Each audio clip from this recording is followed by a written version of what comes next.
whether it happens intentionally or by accident. Most women remember the first time they hit the orgasm jackpot. In my own case, wriggling round in bed one night started things tingling. Further exploration led to a truly oh my god moment, after which I became a big fan of early nights, no doubt much to the confusion of my parents. An entire world of solo entertainment had opened up and I wasted no time in giving myself a strained wrist from the efforts to keep that feeling going. But how was it for others? These women explained how they discovered the joy that comes from solo satisfaction. Zoe: I was about 20 with my first proper boyfriend and I was experimenting on my own when he'd gone to work. I'd played around before and had actually thought I might have come, but this went much further. I carried on when previously I would have stopped, and the rush of pleasure left me in no doubt that this was finally the real thing. Joke: it was a Sunday afternoon, just a dozy fumble while trying to get a nag on the sofa. My mum and dad used to play Dean Martin in the kitchen. I still love Dean Martin now. I got caught loads of times by my mum though, and started the obsession she developed about trying to stop me.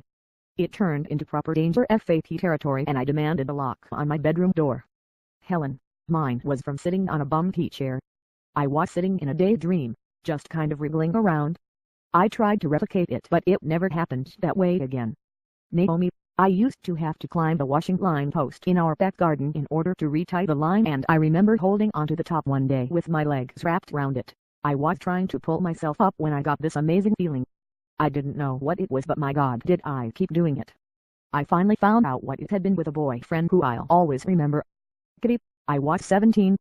I'd read in a magazine about the female orgasm. To my absolute amazement, I'd actually had no idea until then that women could orgasm.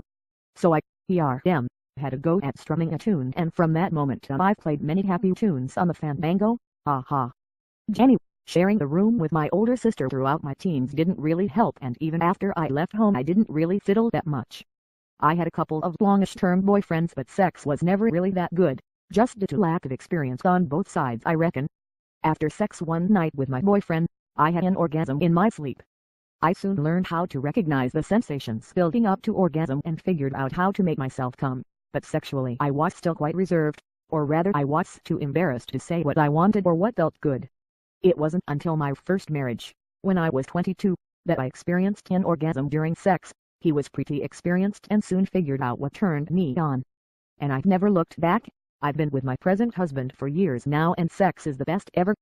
Georgie: I was in the shower, with the shower head washing and oh, those feels. Whoa. Rachel: I was having fairly regular sex with my then boyfriend and didn't understand why everyone thought sex was great. One night when drunk, I decided to find out what all the fuss regarding masturbation was about. I'd never orgasmed at that point and didn't know what to expect, how to touch myself or even that it was actually normal. I didn't even come the first time.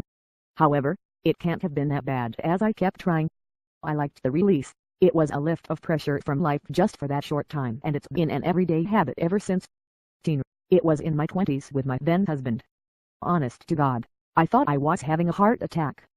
Claire: I was alone in the house and I'd fiddle in bed while reading.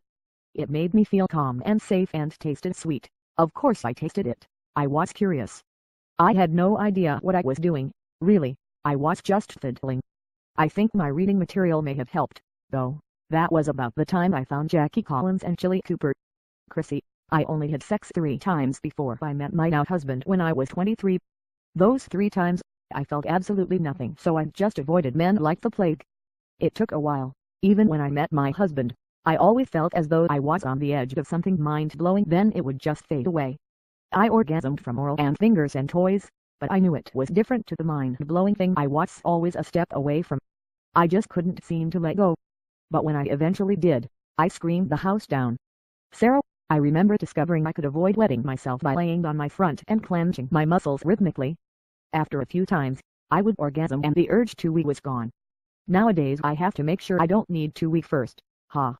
Mole: once I got the hang of it I became quite obsessed. My knickers used to end up with loose elastic around one leg because it never occurred to me to take them off.